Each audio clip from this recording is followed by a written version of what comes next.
बापूजी के केस में दुरुपयोग हो रहा है? हाँ, ये हम ये कहेंगे कि पॉस्को एक्ट संतों को नजर में रख के ही बनाया गया था क्या? क्या ये सही है कि जब 2012 में बनाया गया तो बापूजी ने उसी समय कहा था कि ये नहीं बनना चाहिए ये केस, और जब ये बनाया गया, चलो ठीक है, महिलाओं के सम्मान में बनाया गया है ना, तो महिलाओं के सम्मान का ठीक है, फिर महिला के साथ कुछ हो रहा है तो अब ठीक है ना, पर जेंट्स का भी तो कुछ सोचना चाहिए ना। अब संतों के ऊपर इतना बड़ा इल्जाम लगा रहे हो, कुछ तो सोचना चाहिए ना। आइए मिलते हैं एक और महिला से जिनके बच्चे छिंदवाड़ा गुरुकुल में पढ़ते हैं। जी हरिओम, मैं रेखा महेश पांडे, मैं मुंबई की रहने वाली हूँ। मेरी बेटी 7वीं से लेकर 10वीं तक छिंदवाड़ा गुरुकुल में ही पढ़ चुकी है और मेरा बेटा अभी छिंदवाड़ा गुरुकुल में ही पढ़ रहा है, अभी वो 10th में है। तो मैं ये कहना चाहूँगी कि जिस एक लड़की के कहने पे इतना बड़ा कांड हो रहा है, जो इतना पूरा बवाल मचा हुआ है, मेरी बेटी भी उसी गुरुकुल छिंदवाड़ा गुरुकुल में ही पढ़ चुकी है। हम वहाँ जाते रहते हैं, हमें वहाँ पता है क्या होता है, कैसा सिखाया जाता है, क्या शिक्षा दी जाती है। तो उस एक बहन के कहने पर अगर इतना सब, तो जो इतनी सारी बहनें हैं उनकी क्यों नहीं सुनी जा रही है? तो मैं ये पूछना चाहूँगी कि इतनी बहनों के जो मन में जो ये पीड़ा है, उसे क्यों नजरअंदाज किया जा रहा है? क्या कहना चाहती है बापूजी के केस पर? बापूजी के केस में हम लोग यही कहना चाहते हैं कि हमें पहले फक्र था, हम हिंदुस्तानी है, मेरा भारत महान, लेकिन ऐसे संतों को जब भी उन्होंने अंदर बिठाया है, कोई कायदा कानून नहीं है, तो काय का मेरा भारत महान। जिस संत के साथ इतना अन्याय हो रहा है तो मेरा भारत महान नहीं है। लोग बढ़ते जा रहे, अगर उनका कोई दोष होता तो इतनी पब्लिक एक एक शहर में नहीं होती। लोग बढ़ते जा रहे हैं, ये तो हमारे कृष्ण अवतार है जो अंदर चुपचाप बैठे हैं और वो खुद ही जंजीरें तोड़ के बाहर आ जाएंगे। इसलिए हम सब साधकों की यही अपील है कि रिहा करो, बापूजी को रिहा करो। इतने सालों से पूरे साधक शांत बैठे के बापूजी के आदेश अनुसार, लेकिन अभी जब भी उनकी इतनी तबीयत खराब है तो उनको इलाज के लिए भी नहीं बेल मिल रही है, तो ये अन्याय नहीं है तो और क्या। पहली बार सब पब्लिक उठी है, इतना कोई सहन नहीं करेगा जितना हमारे बापूजी ने सहन किया है। वो तो हमारे लिए भगवान है, घर घर में उनकी तस्वीर है।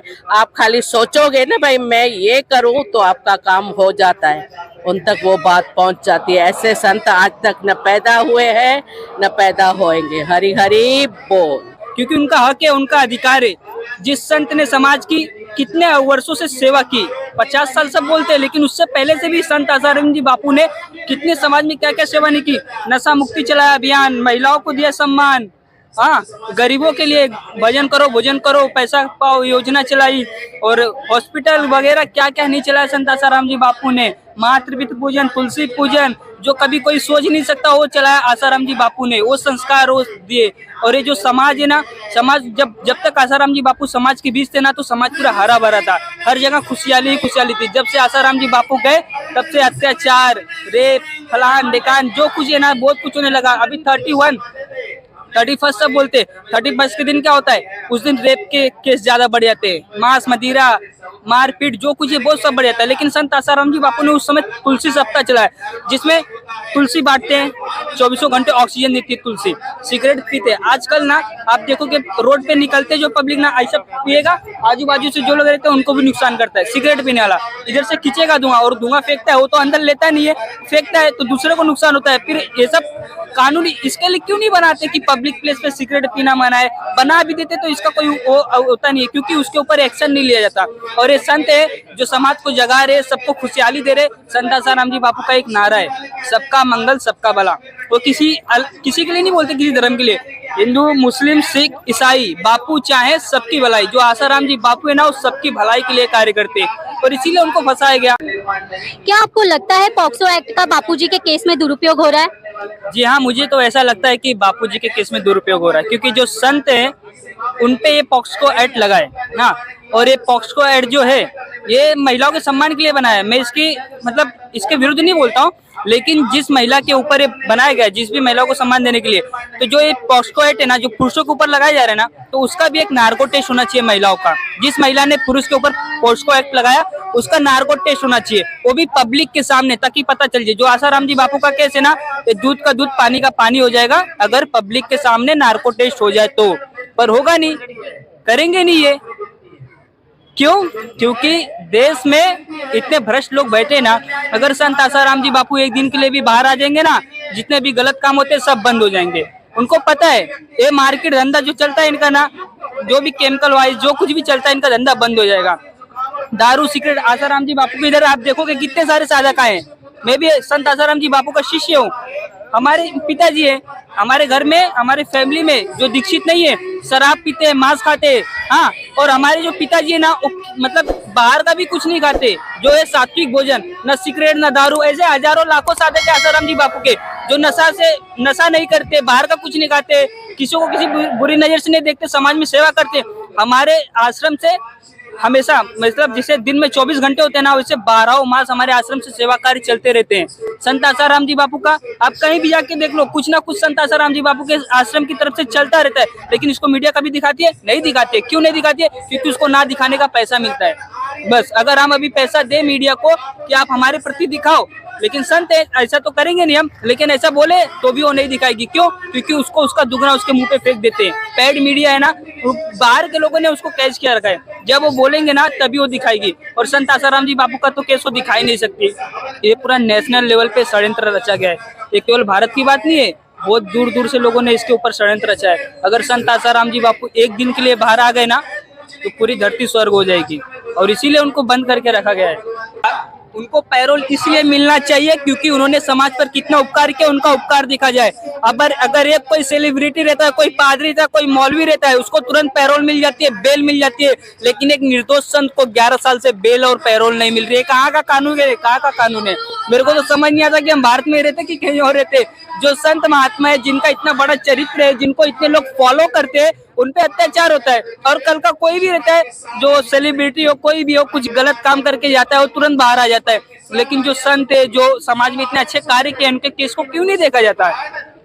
अगर जितनी भी जनता है, जितनी भी पब्लिक है, जो भी नेता राजनेता सब है ना, सबको पता है कि संत आसाराम जी बापू क्या है, लेकिन फिर भी उनको ऊपर क्यों नहीं छोड़ रहे? क्योंकि उनको ऊपर से दबाव है, और जो ऊपर बैठा है ना वो मेन वही खेल रच रहा है। ये किसी के हाथ में नहीं। मेरे को ऐसा लगता है कि ये केस किसी के हाथ में नहीं है, क्योंकि सब आसाराम जी बापू को जानते हैं कि संत आसाराम जी बापू क्या चीज है।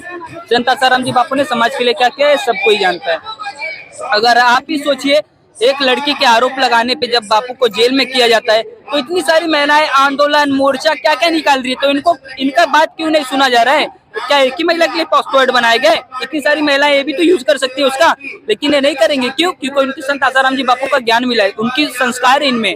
अभी ये महिलाएं है ना, ये देख सकते हैं आप, इनके वेशभूषा देख सकते हैं कैसी है, हाँ। और बाहर अभी आप जाके देखोगे कितने प्रकार के लोग मिलेंगे, कैसे लोग मिलेंगे। और जो फालतू लोग रहते हैं ना, अभी जैसे कि आजकल के लोग है ना, बोलते कि ये बाबा वैसा है, वो बाबा वैसा है ना, पहले उसको बोलता हूँ मैं कि तुम खुद का चरित्र देखो, तुम कैसा हो। तुम रोड पे निकलते हो तो 10 नजर मारते हो, लेकिन जो संत है, जो महात्मा है, जो सबको ब्रह्मचर्य पालना सिखाए, संत आसाराम जी बापू का एक ही मतलब जो षड्यंत्र लेवल का उनके ऊपर आरोप हुआ ना, उनके कैरेक्टर को खत्म करने की। जिस भी इंसान को आपको बर्बाद करना है ना, उसका बस कैरेक्टर खत्म कर दो। लेकिन उनको तो पता नहीं है कि संत आसाराम जी बापू भगवान है, ब्रह्म ज्ञानी संत है।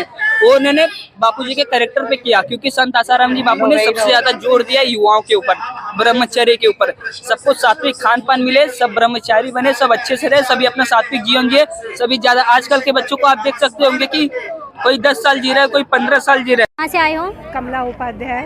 और आप कहाँ से आए हैं? सफल है। आप मुंबई के आज़ाद मैदान में आज यहाँ पे क्यों आए हैं? हमारे गुरुदेव के लिए। बापू के जैसा अति अन्याय हुआ है, अति अन्याय हुआ है। बापू हमारे स्वस्थ रहे, उन्हें अच्छा उपचार मिले। बापू ने कोई पाप नहीं किया है, सनातन संस्कृति की रक्षा की है। तो आपको लगता है कि बापूजी के साथ अन्याय हो रहा है, उनकी तबीयत अति हुआ है, हो रहा है नहीं, हुआ है। बापू निर्दोष है, पूर्ण निर्दोष है। समय और इतिहास, आने वाला समय। और आप कहाँ से आए हैं? मेरा नाम आतिश कामले है और मैं मुंबई उल्लासनगर से आया हूँ। अभी जैसे कि देखा जा रहा है जगह जगह पर बापूजी के समर्थक आंदोलन कर रहे हैं, तो इस आंदोलन करने के पीछे का क्या उद्देश्य है? मुख्य उद्देश्य तो ये है कि हम 11 साल से आंदोलन और सरकार से ये मांग कर रहे हैं कि हमारे गुरुदेव के ऊपर जो लगाए गए आरोप है वो सारे झूठे हैं, और बड़े बड़े क्रिमिनल को बेल मिल जाती है, लेकिन हमारे बापूजी को बेल भी नहीं, पैरोल पे भी नहीं छोड़ा जा रहा है। दूसरी बात, हम अभी सब